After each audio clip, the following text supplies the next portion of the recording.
नशा एक ऐसी लत है जिसके घर में इंसान यदि एक बार आ जाए तो उसे निकलना सिर्फ मुश्किल ही नहीं नामुमकिन हो जाता है। जब तक इंसान को जिंदगी को बर्बाद न कर दे, फिर चाहे वो जिंदगी अपनी हो या किसी और की।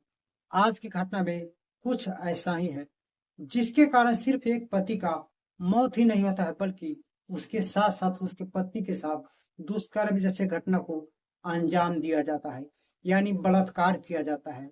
उसके बाद में उस अपराधियों को जब जेल के अंदर डाला जाता है तो उसी जेल में उसकी तलाकशुदा पत्नी जेलर बनकर पहुंचती है। आखिर क्या हुआ, कैसे हुआ, इस घटना को सच्चाई को जानने के लिए बने रहे आप हमारी इस वीडियो अंत तक। दोस्तों, आज का जो सच्ची घटना मैं सुनाने जा रहा हूँ, दरअसल यह घटना है बिहार प्रदेश के। बिहार प्रदेश के एक जिला लगता है बक्सर, और उसी बक्सर जिला में एक छोटे से गांव के रहने वाली एक लड़की जिसका नाम होता है सुलेखा। सुलेखा जो नाम है काल्पनिक नाम है।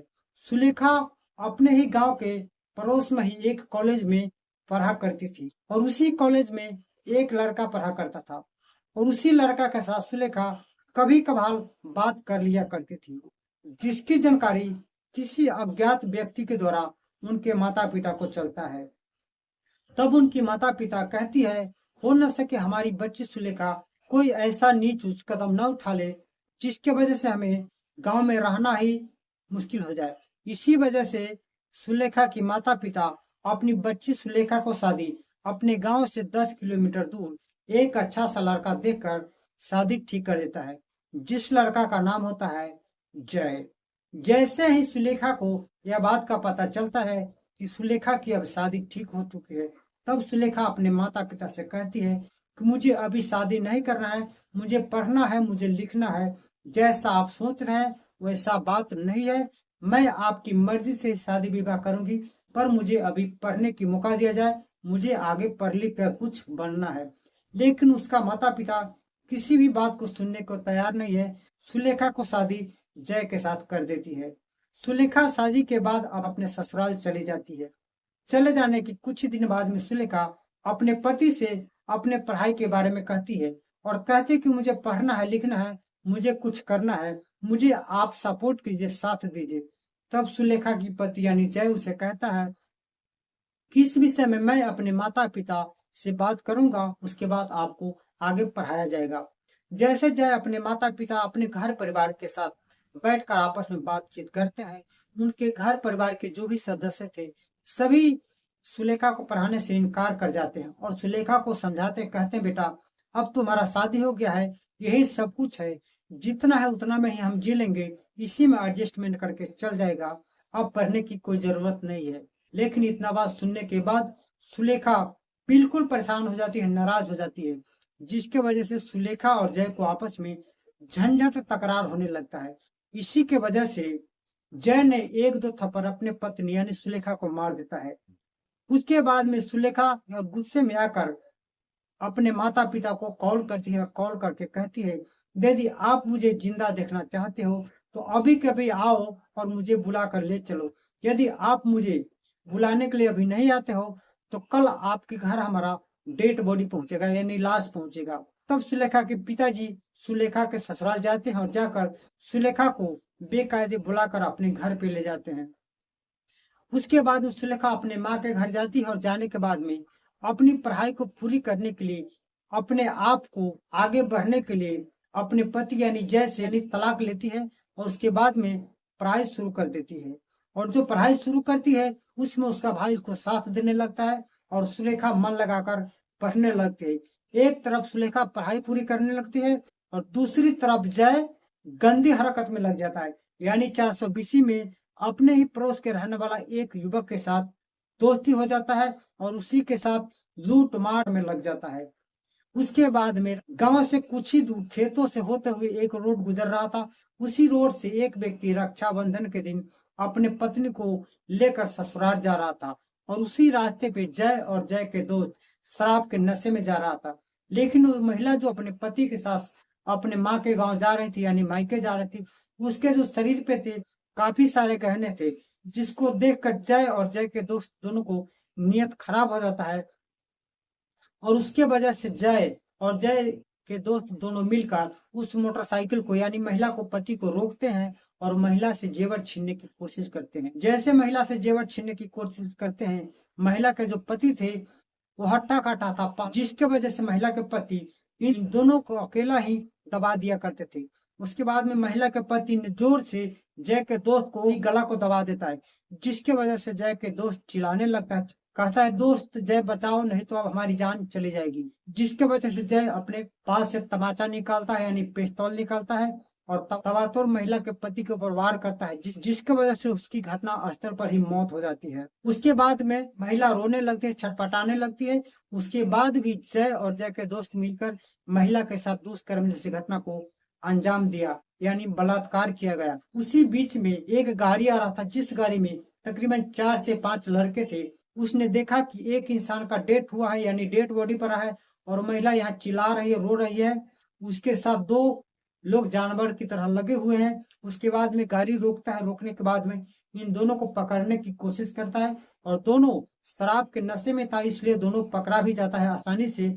उसके बाद में लड़के मिलकर पुलिस को कॉल करते हैं और पुलिस की टीम भी घटनास्थल पर मौके पर ही पहुंचते हैं। पहुंचने के बाद में इन दोनों को अरेस्ट करते हैं और गंभीर धाराओं में मुकदमा दर्ज करके इन दोनों को जेल भेज देते। और दूसरी तरफ सुलेखा भी अपनी पढ़ाई को पूरी करके नौकरी प्राप्त कर लेती है और सुलेखा को भी ड्यूटी उसी जेल में लगता है जिस जेल में जय पहले से अपना सजा काट रहा होता है। जब जाती है तो जेल में जांच पड़ताल करती है, मुआयना करती है, घूमती है और सबसे पूछती है किसी को कोई परेशानी है, कोई दिक्कत है तो बताओ। तब उसमें कहता है कि किसी को कोई दिक्कत नहीं है, किसी को कोई परेशानी नहीं है, पर एक कैदी है जिसको बहुत ज्यादा परेशानी है, बहुत ज्यादा दिक्कत है। उनको बहुत सारे लोग परेशान करते हैं, तंग करते हैं। हो सकता है तो आप एक बार उनके पास जाइए और उनको मदद कीजिए। तो क्योंकि आपको पता होगा, यदि पता नहीं है तो जान लीजिए, कोई भी इंसान यदि जेल के अंदर मर्डर करके जाता है, क्रिमिनल कोई जाता है, कोई बड़ा आदमी जाता है, तो उसको कुछ भी नहीं कहता है कोई भी।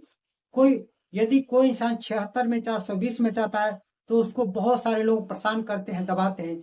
सेम इसी प्रकार 76 420 में जय गया था तो जय को बहुत सारे लोग परेशान करते थे। उसी को देखते हुए और कैदियों ने बोला महिला से, तब आपको पता होगी कि कोई भी व्यक्ति जब जेल के अंदर होता है, काफी दिन के लिए होता है, लंबे समय तक के लिए होता है, तो उसे एक ड्यूटी मिलता है। यदि वो चाहे कुछ करना चाहे तो उसे काम मिलता है और वो काम करता है। उसी तरह जय को भी एक फूल पे पानी पटाना, साफ सफाई रखने का काम मिला था।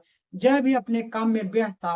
दूसरी तरफ घूमकर जय काम कर रहा था और पीछे से जेलर यानी सुलेखा जाती है और जाकर कहती कि आपको क्या परेशानी है, क्या दिक्कत है, आप बताइए।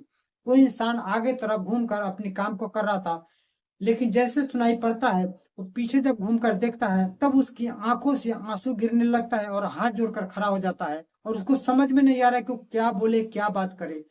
और दूसरी तरफ ये महिला भी सोचने समझने पर मजबूर हो जाती है, क्योंकि अभी नहीं कुछ बोल पाती है। लेकिन ये महिला कहती है कि अभी दोपहर का समय है, सभी छुट्टी करो, जाओ आराम करो, थोड़ी देर के बाद में सब अपने अपने काम पे लगना। इतना बोलकर महिला सीधे ऑफिस में चली जाती है और ऑफिस में जाकर किसी को भेजकर जय को बुलवाती है अपने पास और जय को बुलवाकर उससे पूछती है कि आखिर आपने क्या अपराध किया है जिसके वजह से आपको जेल में आना पड़ा। जैसे इतना बात पूछती है, जय कुछ भी नहीं बोल पाता, यानी जय समझ नहीं पा रहा है कि क्या बोले। जय उसकी आंख से सिर्फ आंसू बहने लगता है सोचने और समझने पर। वो भी मजबूर हो जाता है, कुछ नहीं बोल पा रहा है, सिर्फ और सिर्फ रोए जा रहा है। तब महिला जय के नाम के जो फाइल थे उस फाइल को निकालते हैं और देखते हैं। तब पता चलता है कि कोई आदमी अपने पत्नी को बाइक पे बैठाकर अपने ससुराल जा रहा था। उस स्थिति में जय ने उसके पति को हत्या किया और उस महिला के साथ दुष्कर्म जैसे घटना को अंजाम दिया शराब के नशे में और उसकी जेवर छीन लिया गया। तब महिला ये सब देखती है और देखने के बाद में जैसे कहती है कि मैं आपने जो अपराध किया है वाकई में माफी के लायक नहीं है। आप जैसे अपराधियों को तो फांसी की सजा भी दी जाए तो भी उसके लिए कम है। मैं अब आपकी कुछ भी हेल्प नहीं कर सकती, लेकिन हाँ इतना कर सकती हूँ कि अब आपको इस जेल के अंदर कोई भी परेशान नहीं करेगा, कोई भी नहीं सताएगा।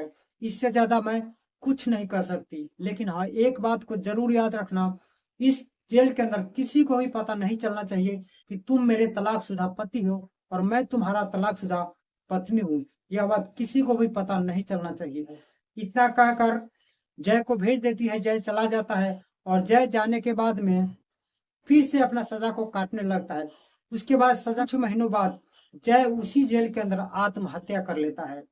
जय जैसे आत्महत्या करता है, इसकी जानकारी जेलर को मिलता है और जेलर भी जब वहां जाकर देखते हैं तो वाकई में जय ने आत्महत्या कर लिया है। तो देख सकते हैं कि किस तरह हंसता खेलता परिवार 1 मिनट में बर्बाद हो गया, एक छोटी सी मिस्टेक से। तो दोस्तों, इस पूरी घटनाक्रम को सुनाने का मेरा उद्देश्य ये नहीं है किसी को परेशान करना, किसी को दिल दुखाना, बल्कि आपको सचेत करना, आपको जागरूक करना। बाकी इस विषय में आप क्या सोचते हैं, अपना राय हमें कमेंट बॉक्स में जरूर बताइएगा। फिर मिलते हैं किसी नेक्स्ट वीडियो में, तब तक के लिए अपना ख्याल अवश्य